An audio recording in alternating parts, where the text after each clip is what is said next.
Welcome back to part number 3 and the finale of What If Obi Wan Turned to the Dark Side after the death of Satine. Thank you for your great support on the other parts. If you aren't aware of those or are not subscribed, please do those first before watching this video. Aboard a burning separatist destroyer, Count Dooku had soon arrived in the blazing inferno aboard his solar sailor, sensing his new apprentice was in danger. As he effortlessly landed amidst the destroyed droids, he heard the groans of pain from the smoke and used the force to drag out the injured Obi-Wan.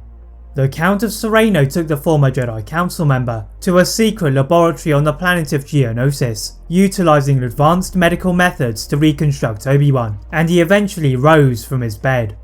Obi-Wan was now fully charged by hate and pain, and used the force to shake the room, then destroy all of the droids. Dooku cackled as he felt that he was now better prepared to kill Sidious, and ordered Grievous to do what he did best, and cause chaos. The cyborg general was given the Nexus route coordinates to speed his way to Coruscant along with his fleet, and hovering above the airspace, begins a surprise attack on the galactic city. Sidious is furious at Dooku and Grievous, but they ignore his orders and go for the Senate building. Dooku decided that now was the time to betray his master, and after Grievous had begun his attack, led Obi-Wan to the surface of the planet. Sidious had to reveal his hand, taken by surprise by his apprentice, and unleashed Order 66.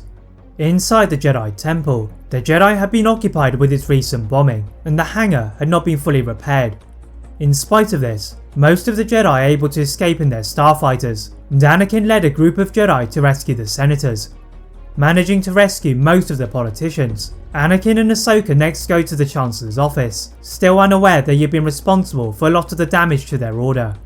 As Palpatine turned around to greet the two Jedi in his chair, Anakin felt something different from his old friend, and the Force was screaming at him that danger was imminent.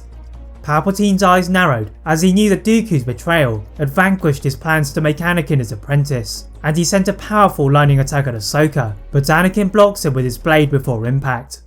Leaping out of the room through the roof, Palpatine realised that Grievous was still under his control, not Dooku, so orders him to turn upon his lightsaber master.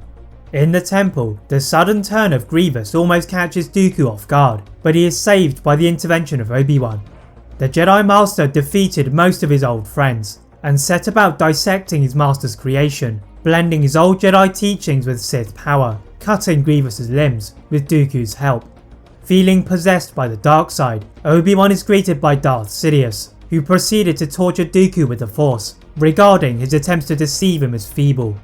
Obi-Wan twirled his blade and lunged at Sidious, but soon found himself retreating very quickly into the waiting blades of Anakin and Ahsoka. From the ground, Dooku had recovered from his suffering and helped Obi-Wan as he saw Yoda and Mace Windu battling the Dark Lord of the Sith. The two Jedi Council members had seen those around them fall, and they had to maintain the reputation of their precious order. Yoda was able to match anything that Sidious threw towards him, but without Windu's customary vapad, they would have not stood a chance. Disarming the Supreme Chancellor, the Master of the Order then sliced his head cleanly off of his neck, as Yoda deflected the hits from the remaining clone troopers, before tending to the injured Ahsoka. Windu then joins Anakin, managing to drag Obi-Wan away, and Anakin cuts off the arms of Dooku, then decapitates him. Joining Windu, the Karoo Master was reluctant to fight his old Jedi friend, but Anakin had no such fear, even if it was his former master, piercing his bright blue blade into Obi-Wan's chest.